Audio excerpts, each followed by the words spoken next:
সবুজ কাহা আজকে আমার ডাইকে যেটা কয়েছে সেইটাই শুনে তো আমার মানে মাথা একদম ঘুরে মুড়িয়ে আমি পড়ে যাতিলাম যে এইরম কথাবার্তা কোনো মানসিক কোনো যার মধ্যে ন্যূনতম কোনো মনুষ্যত্ব আছে সেইরকম কথা চিন্তা করতে পারে। কিন্তু সবুজ কাহার মধ্যে তো কোনো মানে মানুষ বলে কিচ্ছু নেই, তার ভিতরে তো মানুষ না, সে তো মানে একটা পশু। তা আমারে কচ্ছে কি যে ভাই শোন, আমি কি আছে কাকা আবার ডাইছেন কেন? কছে নতুন একটা ফোন দিয়ে আটেছি, তা কাউরে তো ক্ষতি পারিনি, ওই না ক্ষতি পারলি মানে গার মধ্যে কিড়মির কিড়মির করে, এই জন্যই তোরে ডাইছি। আমি যে কন কাহা কি কবেন, কি ফোন দিয়ে আটেছেন? কি শোন, ওই মেলা দিন ধরে ভালো ব্যবসা বাণিজ্য হচ্ছে না, তা আমি চিন্তা ভাবনা করে দেখলাম যে কি এলি ভালো ব্যবসা করা যায়। আমি যে কি এলি করা যায় শুনি দেই।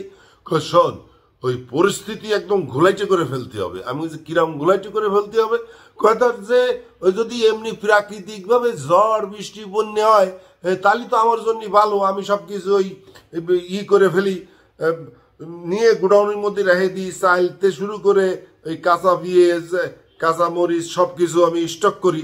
কিন্তু এখন তো ধর যে মেলা দিন ঝড় ঝাপটা বন্যে মন্যে কিছু হচ্ছে না, তা এখন কি করতে হবে কত দেয়? আমি যে কি করতে হবে, বিরাট একটা কেওয়াজ বাধায় দিতে হবে। এই কেওয়াজ বাধায় দিয়ে মানে মানুষের একদম ঘরের মধ্যে ঠেলে দিতে হবে, যে মানুষের যেন ভয়তে ঘরেতে না বাড়াতে পারে। যাইকে খুব বেশি দরকার তারা বাড়াবে, সবাই বাড়ানোর দরকার নেই। তাহলে কি হবে? তো শোন, তাহলে একটা ক্রাইসিস হবে, সেই ক্রাইসিসের মধ্যেই ব্যবসাটা করে ফেলবো আমি। আমি যে সবুজকে আমি তো বুঝতেছি না যে ক্রাইসিসটা আপনি কিরাম ভাবে করবেন। ওই কি শোন, ওই ক্রাইসিস করতে হবে কিরাম, ধর যে আমার যে লাইটেল বাহিনী আছে যাকে দিয়ে আমি এই যে ছিনতাই মিনতাই করাই, এখন তাইকে কব কি ওই যে ফাঁকা জায়গায় খালি বোম মার বোম মারি মানুষের মধ্যে একটা আতঙ্ক তৈরি করে দেয়। তো মানুষ মনে করবেন যে ওরে বাবা রে বাবা, এ তো ঘরেতে বেরোনো যাবে না, বিপদ হয়ে যাবে না, কোন সময় কার পরে বোম পড়বে না। তো এই জন্যই লোকজন ঘরে ঢুকে যাবে। এরকম পর কয়দিন করতে পারলি দেখবি যে আমার একটা ব্যবসা হবে না। আমি যে আমি তো মাথায় ঢুকতেছে না কি ব্যবসা হয় এই দিয়ে। তুই তো কিছু বুঝিস নে, জীবনে কিছু করে খাতে পারবি নে, তোর ওই জন্য মাঝে মাঝে ডাহি যে আমার বুদ্ধি নিয়ে তুই আমার বুদ্ধি মতো একটু চল, দুটো পয়সা ইনকাম করতে পারবি। আমি যে আপনার এই বুদ্ধি আমি তো জীবনে নেবই না, আর যে সমস্ত কথাবার্তা আপনি করছেন শুনে তোমার হাঁটু কাঁপতেছে, এসব কেউ করে নেই।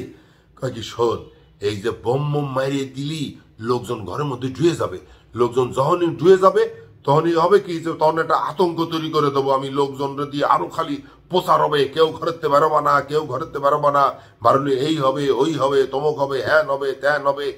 তারপর আপনি কি করবেন? তারপর যে ঘরের মধ্যে দিয়ে ওই যে তখন আমি সবকিছু ব্যস্ত হয়ে গেছে, আমি কিরম ভাবে ব্যস্ত হই যদি না বাড়াতে পারে, ওই যে কার বাড়ানোর দরকার নেই। তো সব বাড়ির সামনে যে কয়ে দেবো যে কার কি দরকার আমারে আমি দিচ্ছি। তো ওই যে কোনো দোকানদাররা আমি ব্যবসা করতে দেবো না, কাউরে ব্যবসা করতে দেবো না।